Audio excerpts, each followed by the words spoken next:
بسم اللہ الرحمن الرحیم۔ السلام علیکم۔ رہی یہ بات کہ وہی کتنے دنوں تک بند رہی، تو اس سلسلے میں ابن سعد نے ابن عباس رضی اللہ عنہ سے ایک روایت نقل کی ہے، جس کا مفہوم یہ ہے کہ یہ بندش چند دنوں کے لیے تھی، اور سارے پہلوؤں پر نظر ڈالنے کے بعد یہی بات راجح بلکہ یقینی معلوم ہوتی ہے، اور یہ جو مشہور ہے کہ وہی کی بندش 3 سال یا 2.5 سال تک رہی، تو یہ قطعاً صحیح نہیں۔ البتہ یہاں دلائل پر بحث کی گنجائش نہیں ہے۔ وہی کی اس بندش کے عرصے میں رسول اللہ صلی اللہ علیہ وسلم حزین و غمگین رہے، اور آپ پر حیرت و استعجاب طاری رہا۔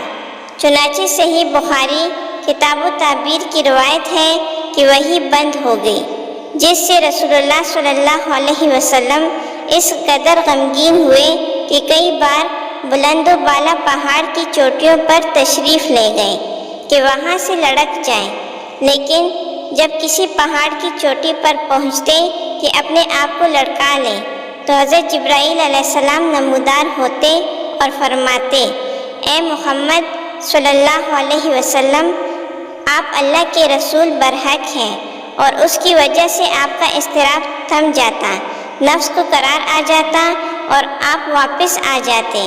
پھر جب آپ صلی اللہ علیہ وسلم پر وحی کی بندش طول پکڑ جاتی تو آپ پھر اسی جیسے کام کے لیے نکلتے، لیکن جب پہاڑ کی چوٹی پر پہنچتے تو حضرت جبرائیل علیہ السلام نمودار ہو کر پھر وہی بات دہراتے۔ حافظ ابن حجر رحمۃ اللہ علیہ فرماتے ہیں کہ یہ یعنی وحی کی چند روز بندش اس لیے تھی تاکہ آپ صلی اللہ علیہ وسلم پر جو خوف طاری ہو گیا تھا وہ رخصت ہو جائے، اور دوبارہ وحی کی آمد کا شوق و انتظار پیدا ہو جائے۔ چنانچہ جب حیرت کے سائے سکڑ گئے، حقیقت کے نقوش پختہ ہو گئے، اور نبی صلی اللہ علیہ وسلم کو یقینی طور پر معلوم ہو گیا کہ آپ صلی اللہ علیہ وسلم خدائے بزرگ برتر کے نبی ہو چکے ہیں، اور آپ صلی اللہ علیہ وسلم کے پاس جو شخص آیا تھا وہ وحی کا سفیر اور آسمانی خبر کا ناقل ہے، اور اس طرح وحی کے لیے آپ صلی اللہ علیہ وسلم کا شوق و انتظار اس بات کا ضامن ہو گیا کہ آئندہ وحی کی آمد پر آپ صلی اللہ علیہ وسلم ثابت قدم رہیں گے اور اس بوجھ کو اٹھا لیں گے۔ تو حضرت جبرائیل علیہ السلام دوبارہ تشریف لائے۔ صحیح بخاری میں حضرت جابر بن عبداللہ رضی اللہ عنہ سے مروی ہے کہ انہوں نے رسول اللہ صلی اللہ علیہ وسلم کی زبانی بندش وحی کا واقعہ سنا۔ آپ صلی اللہ علیہ وسلم فرما رہے تھے: میں چلا جا رہا تھا کہ مجھے اچانک آسمان سے ایک آواز سنائی دی۔ میں نے آسمان کی طرف نگاہ اٹھائی تو کیا دیکھتا ہوں کہ وہی فرشتہ جو میرے پاس حرا میں آیا تھا آسمان و زمین کے درمیان ایک کرسی پر بیٹھا ہے۔ میں اس سے خوفزدہ ہو کے زمین کی طرف جا جھکا۔ پھر میں نے اپنے اہل خانہ کے پاس آ کر کہا: مجھے چادر اڑا دو، مجھے چادر اڑا دو۔ انہوں نے مجھے چادر اڑا دی۔ اس کے بعد اللہ تعالیٰ نے یا ایھا المدثر والرجز فاہجر تک نازل فرمائی۔ پھر نزول یعنی وحی میں گرمی آ گئی اور وہ پیاپے نازل ہونے لگے۔ اب ہم سلسلہ بیان سے ذرا ہٹ کر یعنی رسالت و نبوت کی حیات مبارکہ کی تفصیلات شروع کرنے سے پہلے وحی کی اقسام ذکر کر دینا یہ رسالت کا مصدر اور دعوت کی کمک ہے۔ علامہ ابن قیم رحمۃ اللہ علیہ نے وحی کے حسب ذیل مراتب ذکر کیے ہیں۔ نمبر 1، سچا خواب، اسی سے نبی صلی اللہ علیہ وسلم کے پاس وحی کی ابتدا ہوئی۔ نمبر 2، فرشتہ آپ صلی اللہ علیہ وسلم کو دکھلائی دیے بغیر آپ کے دل میں بات ڈال دیتا تھا۔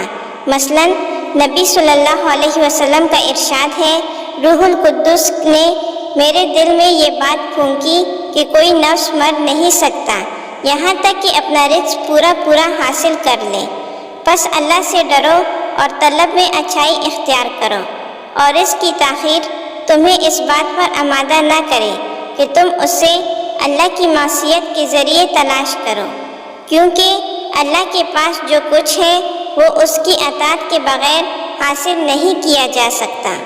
نمبر 3، فرشتہ نبی صلی اللہ علیہ وسلم کے لیے آدم کی شکل اختیار کر کے آپ صلی اللہ علیہ وسلم کو مخاطب کرتا، پھر جو کچھ وہ کہتا اسے آپ صلی اللہ علیہ وسلم یاد کر لیتے۔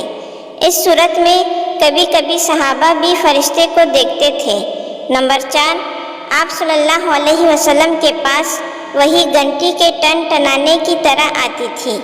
وحی کی یہ سب سے سخت صورت ہوتی تھی۔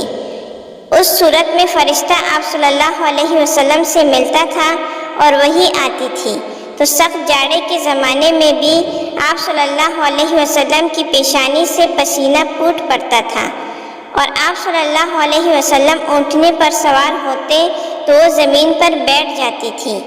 ایک بار اس طرح وحی آئی کہ آپ صلی اللہ علیہ وسلم کی ران حضرت زید بن ثابت رضی اللہ عنہ کی ران پر تھی، تو ان پر اس قدر گرہ باری ہوئی کہ معلوم ہوتا تھا ران کچل جائے گی۔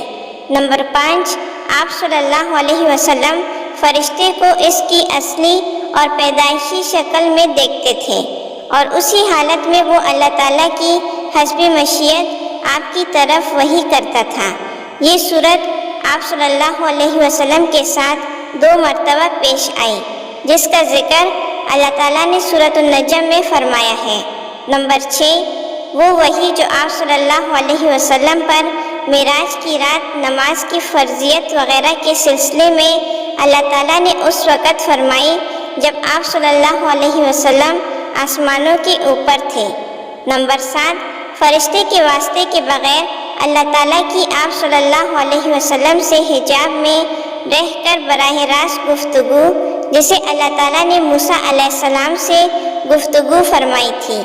وحی کی یہ صورت موسیٰ علیہ السلام کے لیے نص قرآنی سے قطعی طور پر ثابت ہے، لیکن نبی صلی اللہ علیہ وسلم کے لیے اس کا ثبوت قرآن کی بجائے معراج کی حدیث میں ہے۔